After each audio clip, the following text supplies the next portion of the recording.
Hi, I'm CJ and this is my RC channel. Okay, I had to set this down for a little bit and focus on some other stuff, and so we are picking back up. We are in 33, 34.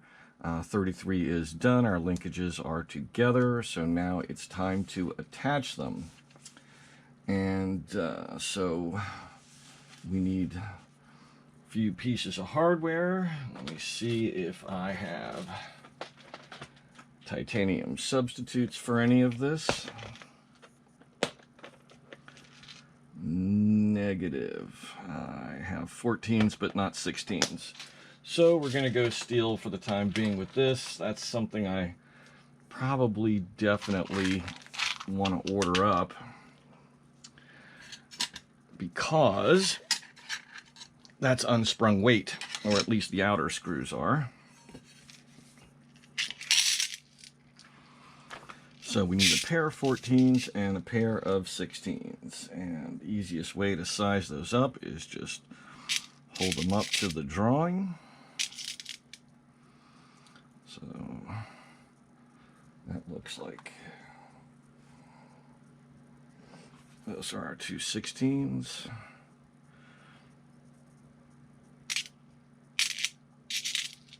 And these are probably our 14s. Excuse me, 16s and 18s. And that's another pair of 18s. 14s must be in this box. This is the problem with putting down a project, is having to kind of jumpstart yourself again back into the process, figure out where you left stuff.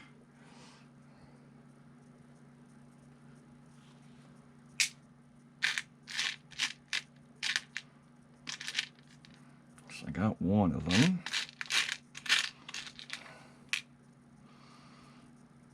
And there's our number 2. So now we just need a 3mm nut and a 3mm lock nut.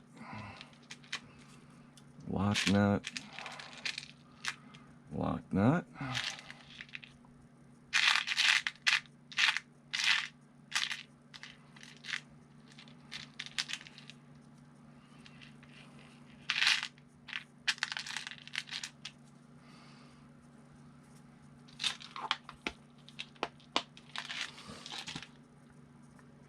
Let's get the Loctite handy.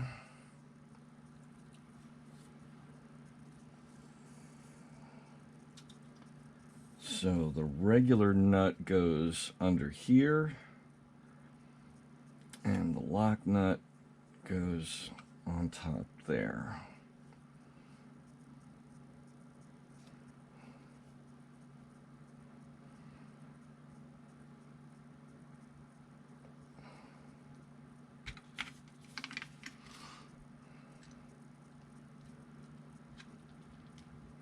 So left and right. Checking the next drawing. Nope, we go right into the center diff mount from here.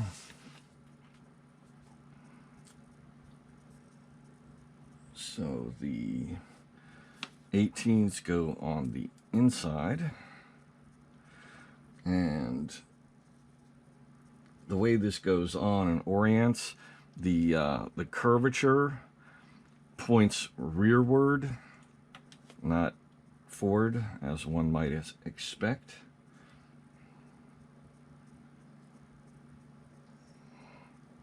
Wait a minute.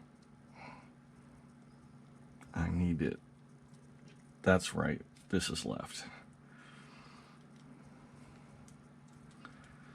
And so now I need to check my build sheet for the position. Okay.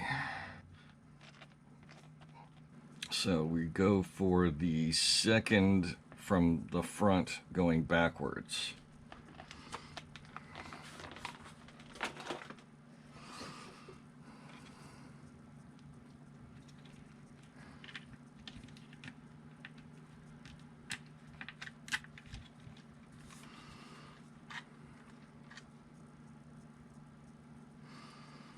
So we don't need any Loctite here.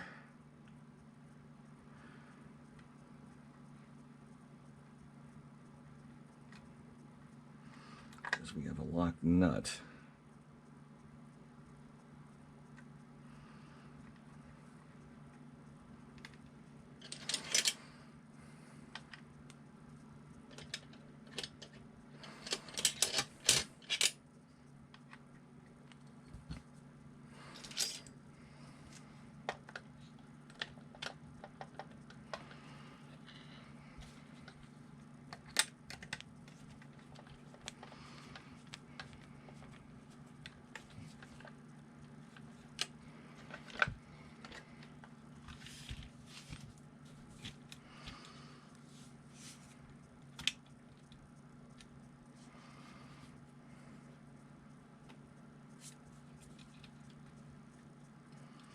Now this is already threaded, that's why they're not having us use a lock nut, so we just tighten this down on top and then tighten the nut on from below, and that will lock one threaded surface against another.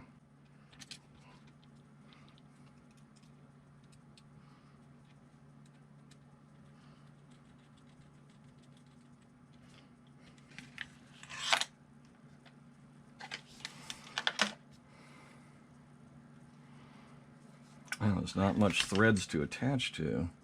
Do I have this correct? Yep, that's the 16. It says the 16 goes to the outer. I think they're mistaken, because we got threads showing here. That could be 2 millimeters shorter. I'm going to switch them, and I would advise you to do the same. They clearly show the longer screw over here versus here. But if you look with the 16, there isn't enough bolt sticking through here to get onto those threads with the nut locking or otherwise. So I'm gonna go with the, I'm gonna switch those.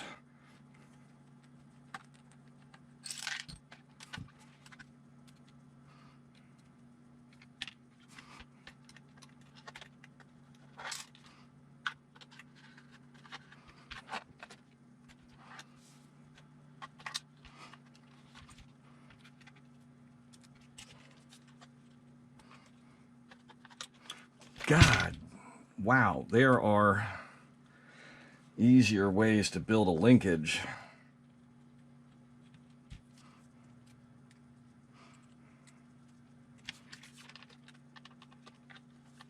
You know, that's not long enough either.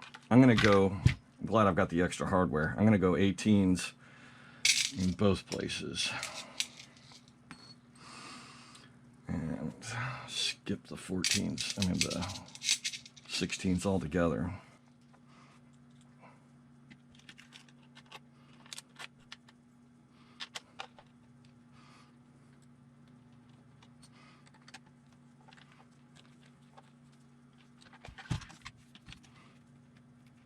So make sure you get yourself an extra pair of M3 by 18 flatheads, so that you don't have to run that 16, because you definitely want that extra nut on the bottom. You don't want to skip that, because you don't want this thing coming loose on you.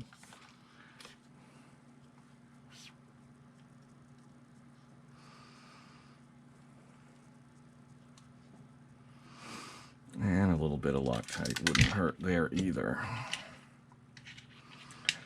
You're going bolt to bolt, so you're, creating a locking setup, but I'd still use a little Loctite. You don't need it on the arm here, but putting a drop for that locking the non-locked nut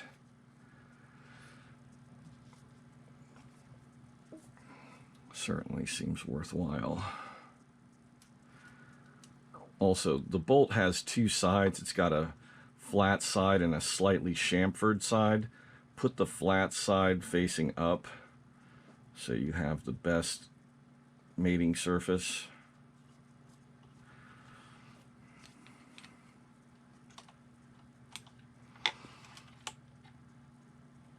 You don't want to over tighten that because you don't want to strip threads against threads where you got those coming together. That would be a real pain.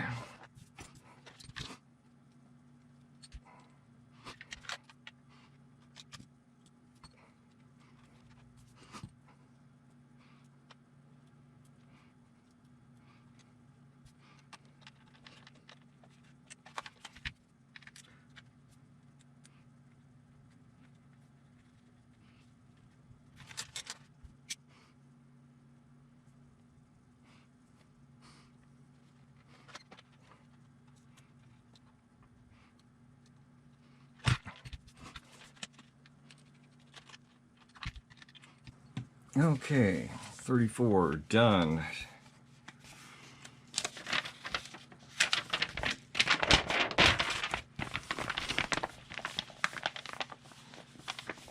Okay, 35, 36. We're going to be setting up our motor mount, our center diff, the outer diff mount, the cap. We're going to be attaching that to the pan. And we're going to be attaching our cross linkage here. It's been just kind of hanging out. So we're getting close to the end on this buggy, which is cool because I am really looking forward to driving this thing. We had the snow in the forecast the other night, and I was all ready to wake up and take a couple cars out and zoom them around in the snow, and got robbed. Had some sleep, and then that turned to snow, and then that turned to rain early in the morning hours, and by the time I woke up, the show was over. It never accumulated anything. Last couple of years, we really haven't gotten a lot of snow around here. It's bitter cold, but not much in the way of snow. Okay, so the motor mount faces forward, gear faces forward. Our rear mount is plastic. Looks like we've got 2 of them. They look identical. I think I got an extra one in the box for no particular... Wait a minute, one's a lefty, one's a righty. I think we have the option to mount the motor on the left side or the right side. No, that's the servo. So why would they give us 2 that are opposite?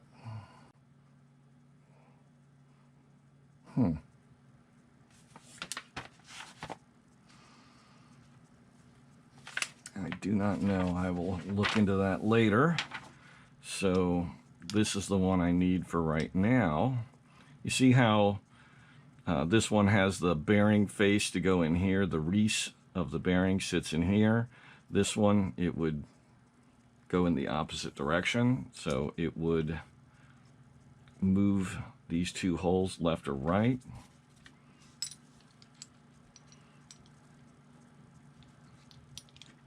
See, that would allow us to flip this upside down like this.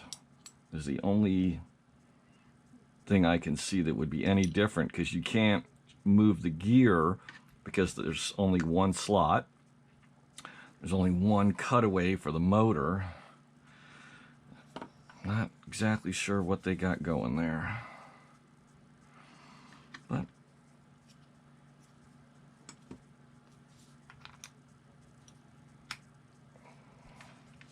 okay. So 3x10s.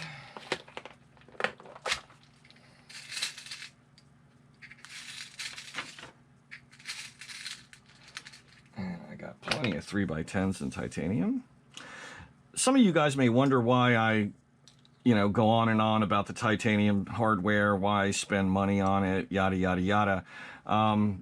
It may not come into play on this buggy, but I just built a TLR 22 DC Elite, and that's basically their top of the line two-wheel drive buggy with all the little carbon fiber and aluminum option parts included.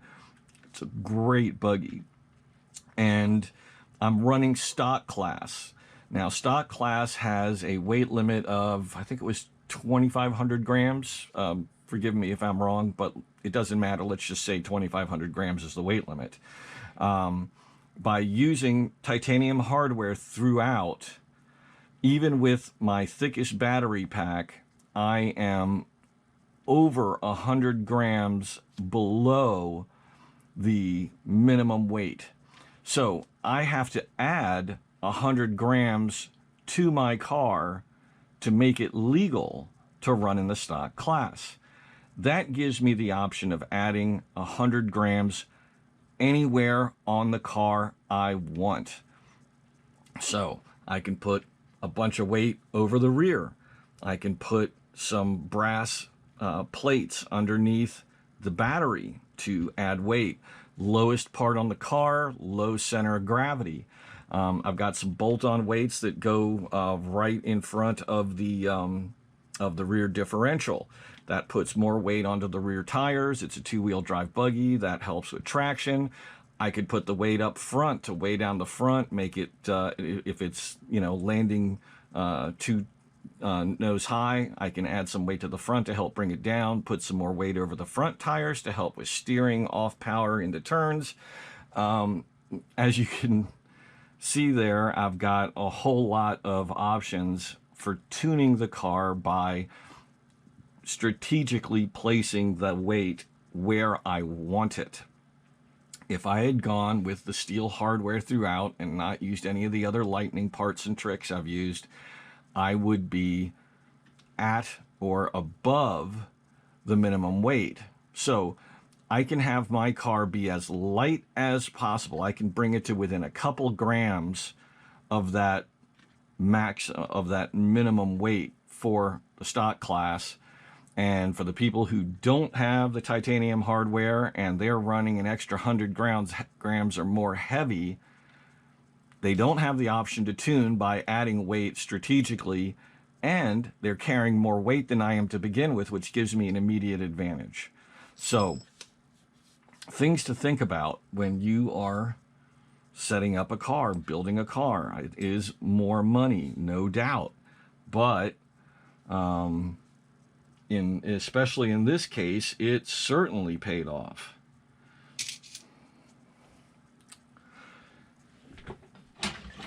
So I need to thread that part for my M3 hardware. I need to put a fresh battery in my powered screwdriver and take care of that tapping. So I'm going to go ahead and pause here. Okay, I went ahead and did that, and while I was at it, I did the bottom with a M4, because we need 4 M4x10s for the bottom, and I have titanium for that as well. So I'm going to go ahead and attach these, but I am going to do them kind of easy. I'm not going to tighten them down firmly, because I want to make sure that everything squares up on the pan, and then I'll tighten everything fully at that point.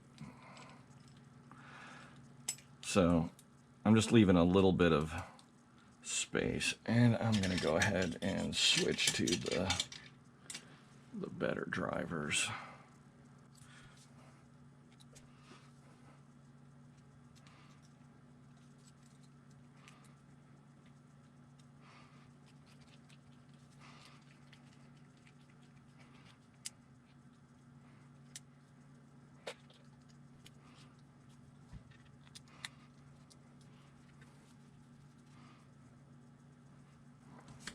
Just a little dab of Loctite.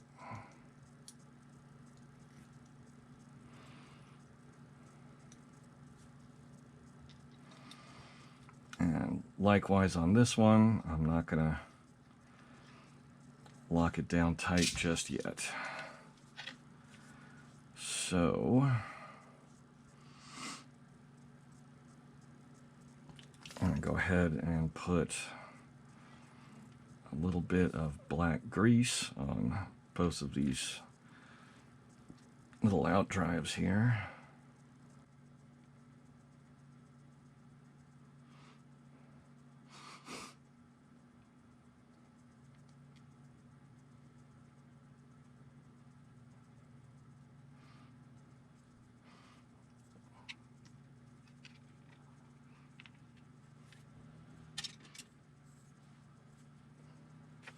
Okay, so now we can just I'm going to go ahead and start these into the plastic so I can do Loctite on the others. Oh, I'm going to have to do this off camera because I've got to kind of put this in my lap. Otherwise, it's going to be hard to juggle all this stuff. Let me see what I can do here. Yeah, okay, so I just need to get those screws lined up, the holes lined up.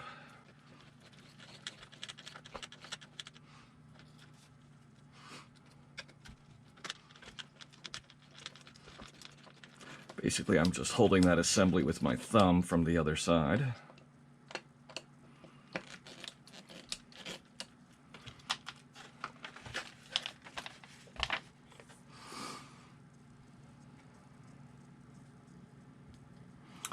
So these last two are going into the front bulkhead, which is aluminum, so they need a little Loctite on them.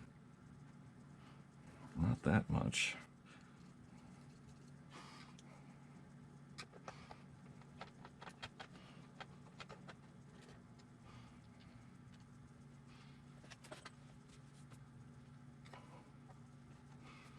Always go sparingly on thread locker. A little bit goes a surprisingly long way.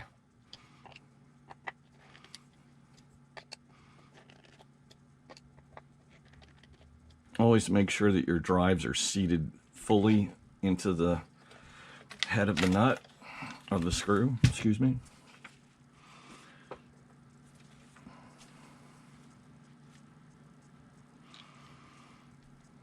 I'll lube up those with some spray lube later. I'll just clean the excess grease off here. That is one nice thing about the way they've put those lightning holes on there, on these out drives, is that you can grease up these dog bones nice and easy. Now we need a 3x18,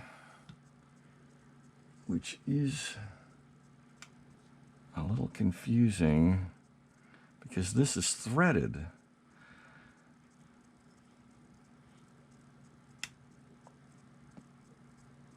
Okay. Now, let's get a 3x18 first, and then we'll worry about the conundrum.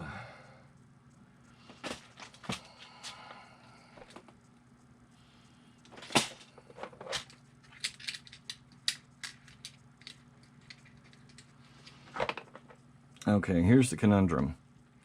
This is threaded. Now, how are you supposed to get tension on the threads here when this is threaded in from above? It doesn't work. Did they give us another ball joint that does not have threads that I have not seen or that I missed?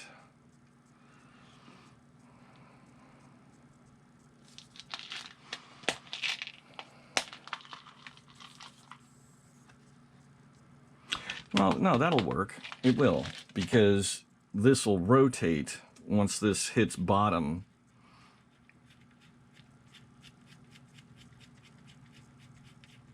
Because that turns inside its own fitting.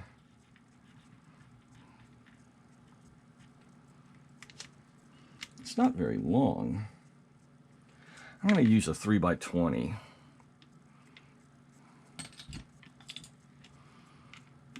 So there's a, let me just try and show you here.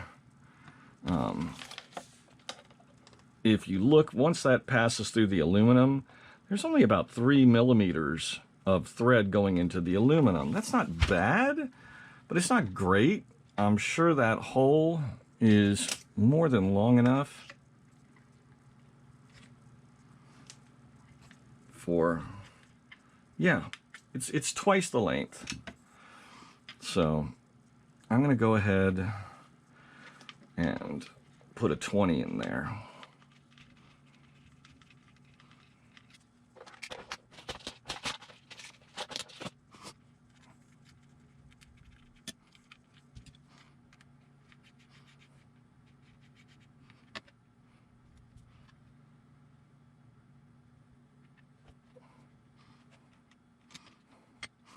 Okay, this is a tough part. So what I need to do is flex the chassis. I'm holding this against, I'm holding the tail end here against my chest, and I'm pulling back and up on the front here to flex this, because if you look, you can see that this is at an angle. It's kind of in right now, so it's kind of being held. Let me show you. Okay, there you can see the angle. So to make that straight so it'll thread in, I have to flex the front of the chassis. So that actually puts this under tension, which is interesting. I'm sure that was a deliberate engineering choice on their part.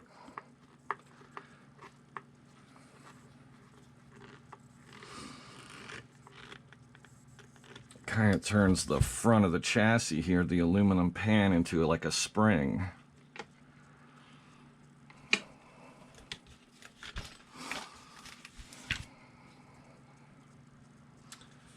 Okay, so that's done, and now we're on to 38, which is attaching our motor.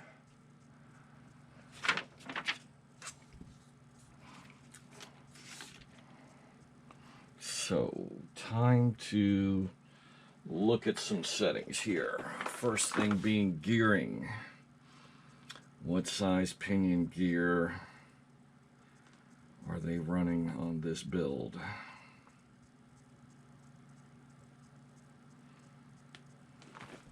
Okay, running the standard 46 to standard gear for the spur, and the pinion is a 15 tooth. Now, the kit comes with a pinion gear, but I don't know how many teeth it has, so let's have a look. And it is a 14. So, let's check out the gearboxes. Okay, I need to make sure I'm running the right pitch.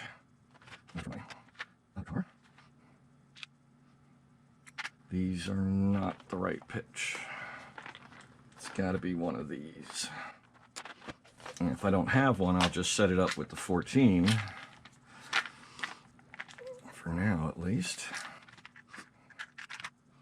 Okay, that's a 14. Let me just confirm that. Yep, that is the right pitch. Yeah, Mod 1 pinions. 15. Got one. Okay. Let's see if I got the grub screw handy, and I do. Now, when I put gears away, I usually will put Loctite on the grub screw and screw it in. That way, there's already Loctite on it and dried when I get to the track, and if I need to make a gear change, I don't have to worry about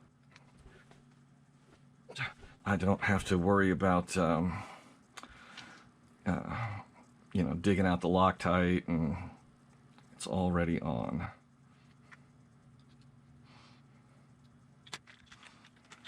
So note to self, I need to order another 15, or because this is the box that I keep my SRX-8 GT pinions. It's the only car I have that runs Mod 1 pinions. So now I got 2. So let's see if I put the Loctite on this one when I put it away.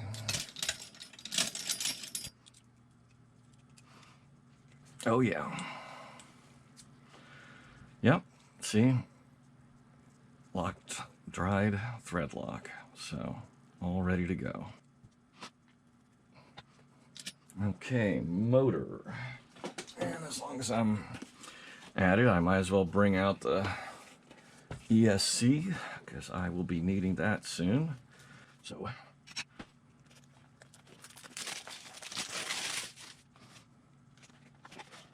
I like the McLaren motors and ESCs. I have them on one other vehicle, and it's done well. It's a chunky motor. So, let's get this spun around. And let's think about motor placement. So, if I place it correctly, I'll just be able to solder the wires on right here. Probably put them facing up. And one of the nice things about the McLarens, I'm sure others do it too, is the sensor port for the sensor cable. They've got one on the side as well as on the back. As you can see, the one on the back is going to be kind of hard to get to, and the wire would have to make a pretty harsh bend to not be right up against there. So I'll be using that port.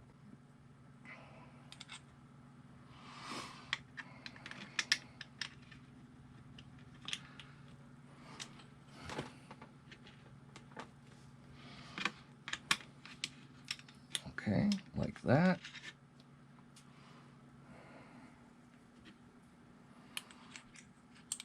And we're going to be using these 2 holes here.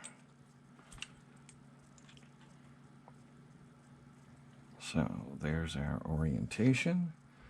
And I'm going to use steel screws.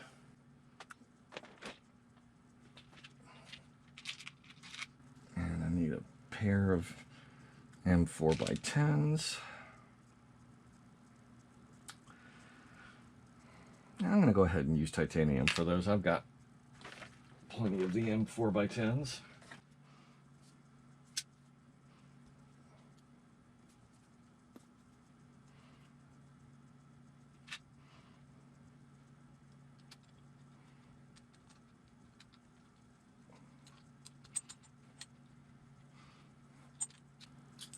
Okay, that's odd.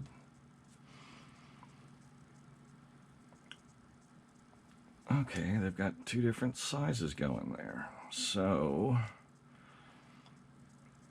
I definitely want to use the M4s instead of M3s. This is really solid. Okay, so I need one of each.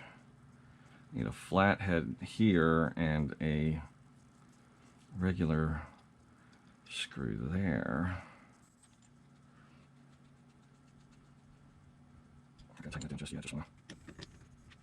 So they'll be off to the side here a little bit, but that's fine. The wires are going to probably run over here, depending on where the ESC gets oriented. It's kind of odd that they've got 2 different kinds of screws there.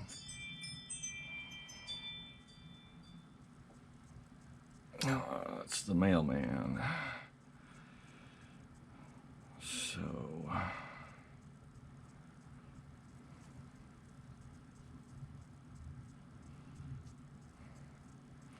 okay, this is the screw provided. This is a titanium one. It's got a slightly smaller head. Let me see if I got a washer for that.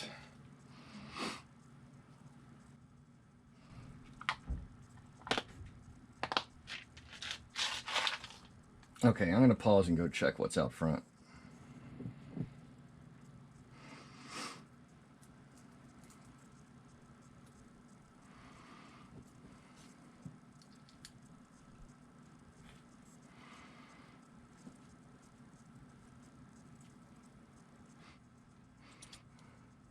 No, I'm not going to do that. Okay, here's what I'm seeing.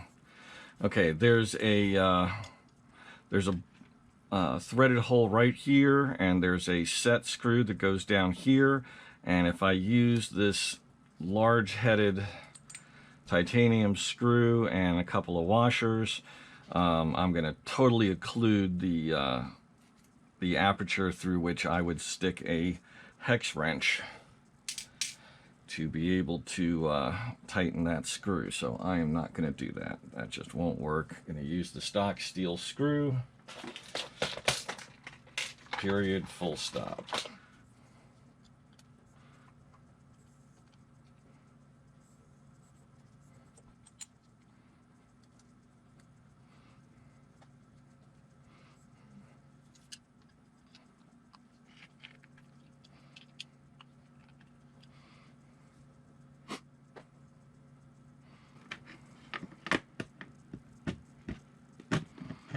Okay, let's see about the gear.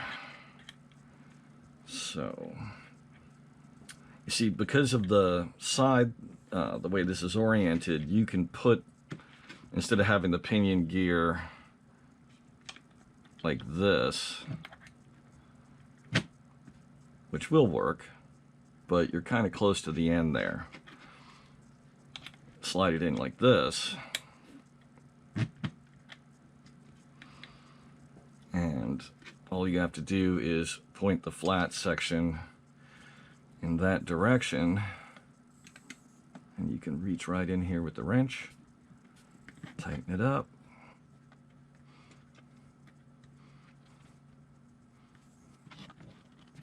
Okay, nice and snug.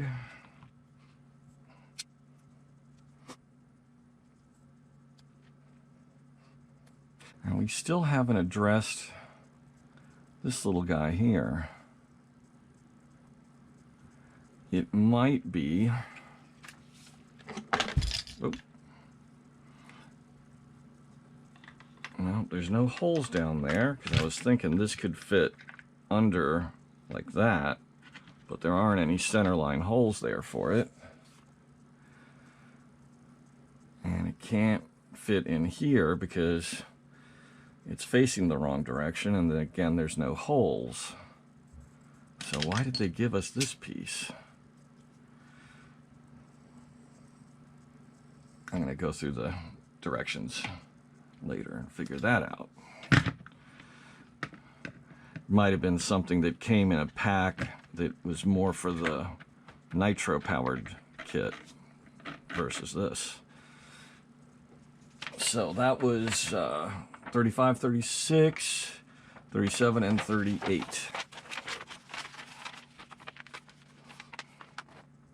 Okay, now we have a 3x10 and a 3x8 flanged cap screw.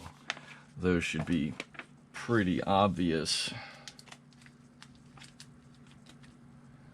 And they are in this little bag, or at least one of them is. Yeah, one.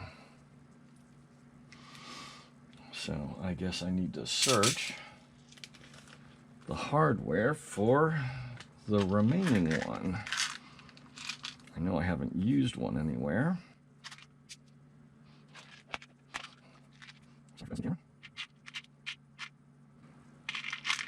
There we go. And there are our two different sizes, a 10 and an 8.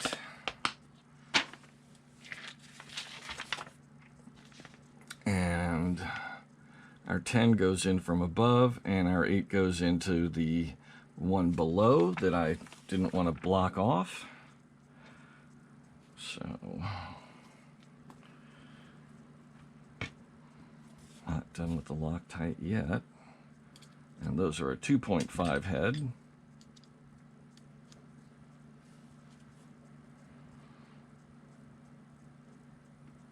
which is nice because this is a screw we definitely want to put some torque on. Having the larger wrench size is definitely nice. I wish they were 4 millimeters instead of 3 millimeters, but I'll do with what we got.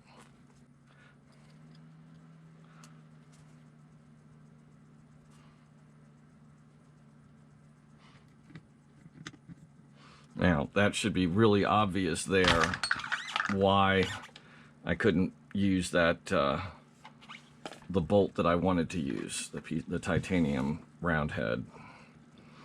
It would have made it impossible to get the screwdriver in here.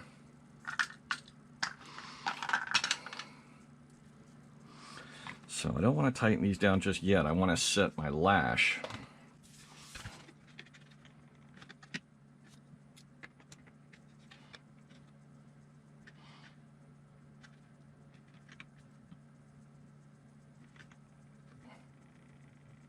That should be okay. I've discussed this in other videos. You don't want your gears right up against each other so that they're tight. One of the ways we used to set lash on like 10th and 12th scale pan cars was to take a just a regular piece of paper, like notebook paper, and cut a strip of it and run it in between the pinion and the spur gear, and then tighten the screws down. That would set the lash, that little bit of paper thickness. You want there to be some jiggle. You don't want too much, but if there's no play at all, the gears are going to bind. They're going to be too tight.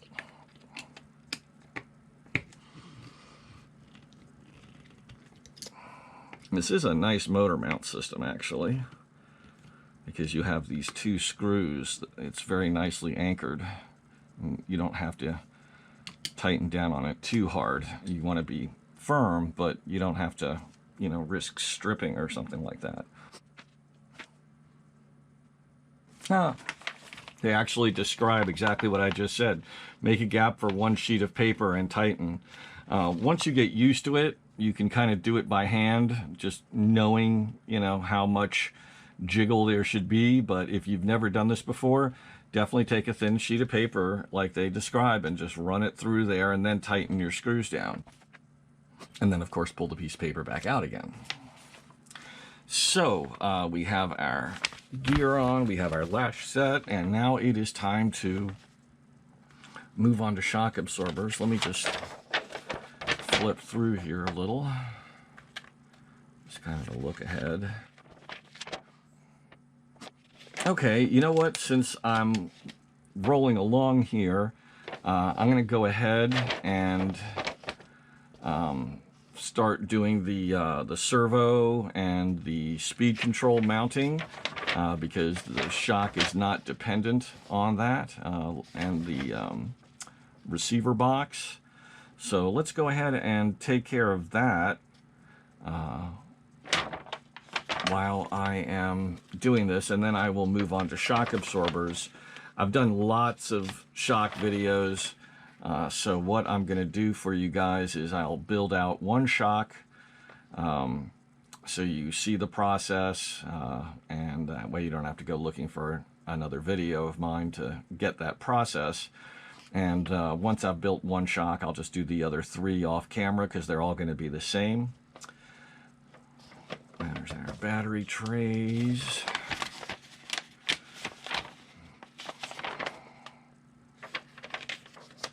And of course there is tire gluing to be done, aplenty.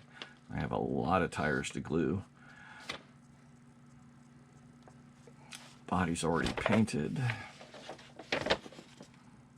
Okay.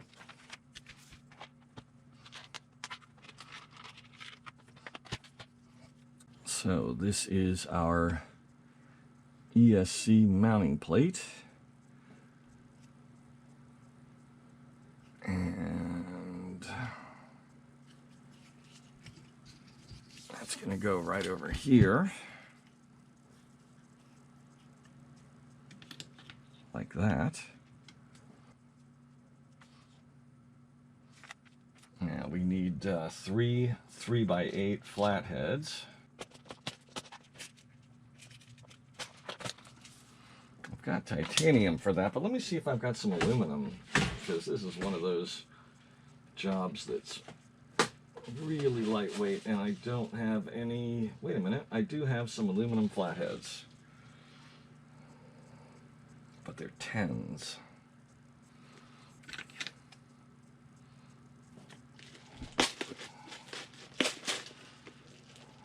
Wait, I got some 8s too. Let me just see if a 10's too long. Yeah, 10's a little too long. Well, maybe not. I'm gonna give it a try. And this is just such light duty that there's no reason not to go ahead and use the lightest possible hardware.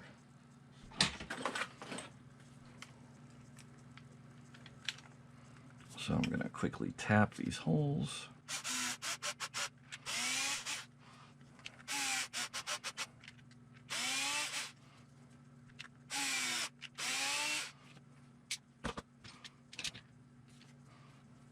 So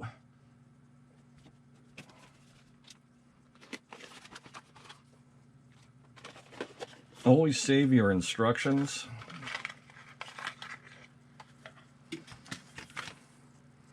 I always keep these little pamphlets, because they have all the instructions for setup. Okay, just been getting things kind of figured out position-wise. One of the many things I like about the McLaren hardware is that, for example, the switch is plug-in. You can remove it, replace it if it gets damaged. The wire that goes to the receiver also plugs in. If you damage it, you're not screwed. You don't have to try to patch something together. You can just order another cable and plug it right in. You know, all the main wires come pre-soldered, so you can just trim them to length and set them up.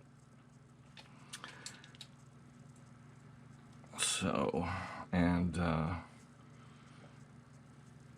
going to set this up so that the wires, the bundle of wires, face to the side. The sensor wire and the receiver wire face forward. This is also our USB interface over here. There's a little cover here for a micro USB port. And that's another nice thing about the McLaren ESCs, is that all you have to do is install the software application on a tablet, or I think they have a phone version as well. I'm not 100% sure. I do it off of my little Windows tablet. In any event, all you have to do is plug it into the USB. There is no interface box. I always hated that, having to buy another piece of hardware. You've just bought an expensive speed controller, and you have to buy a $50 or $60, $70 box to go between it and the computer so you can take advantage of the features and program it the way you want. That always irritated me beyond belief.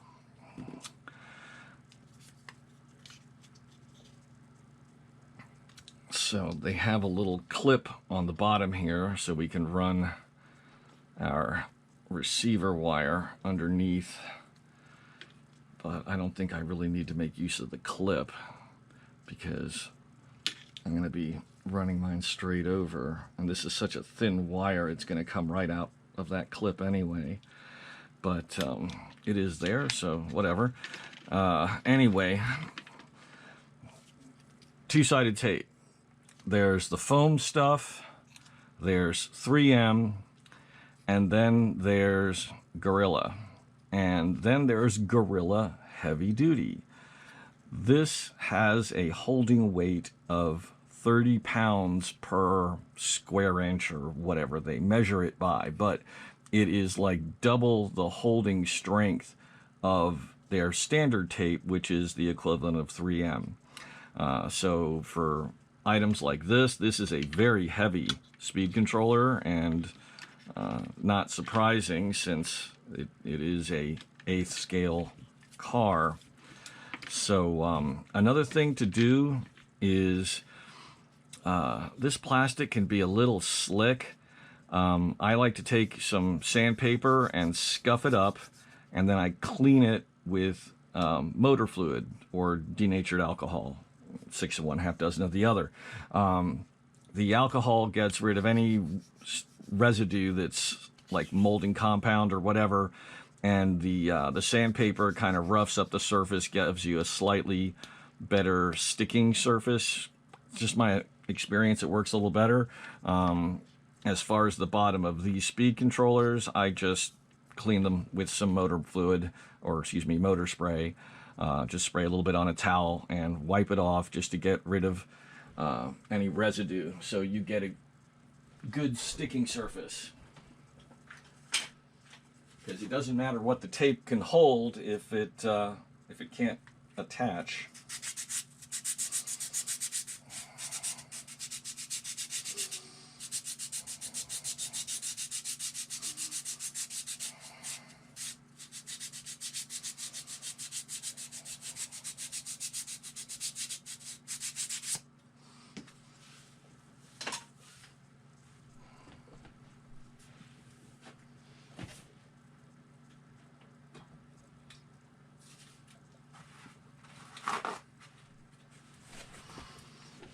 Just a little bit of nitro power clean.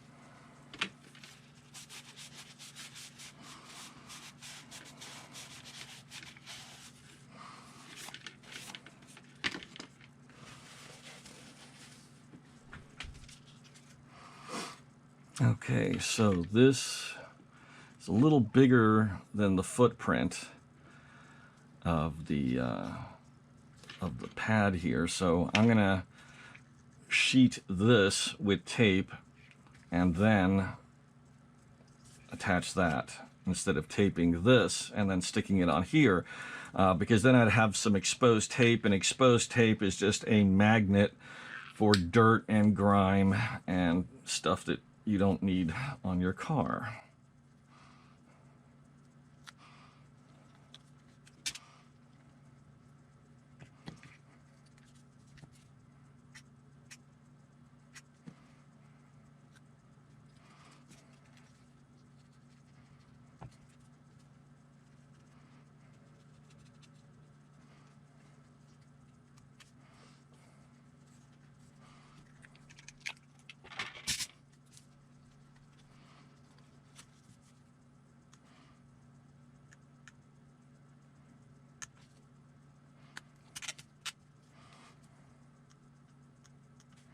Sometimes I find it easier to just pierce the surface of the tape, the tip of a knife, and then just get under that edge, and up it comes.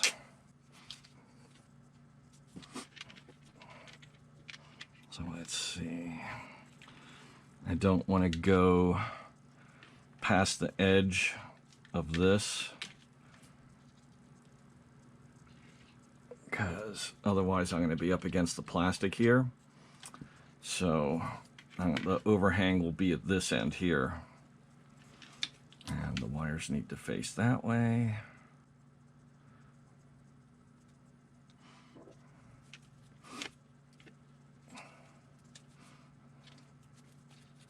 I love the way so many manufacturers are giving us these little trays to mount things. It just seems a lot easier, and then when you want to you know, do a thorough cleaning or a rebuild or whatever, it's a lot easier to get to stuff. You can just take them off, take the motor off and this, and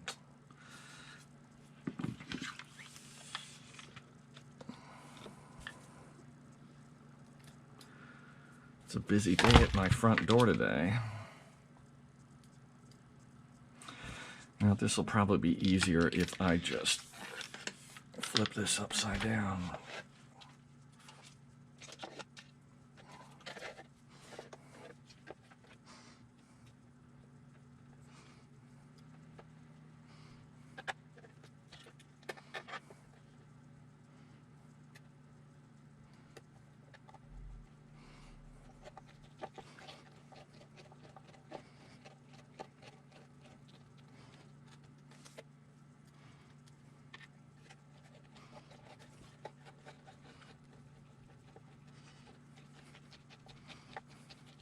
I like using the aluminum hardware any place that I can that it's light, as you've seen. I've already used it in a couple of other places on this car.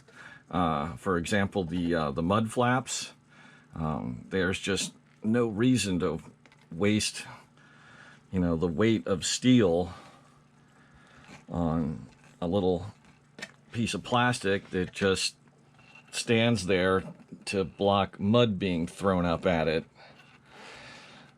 There's no structural strength. It's not holding anything. It doesn't have enough weight that if it, you know, like going off jumps, that the weight of the part is gonna have an influence or risk damaging the hardware. Likewise with this little mounting plate that holds the ESC on. The ESC is pretty heavy, but it's 3 screws. It's not going anywhere. Those screws aren't going to break. Not just holding this thing in place. So that is solid. I hope you enjoyed this video. Please click like and please subscribe to my channel.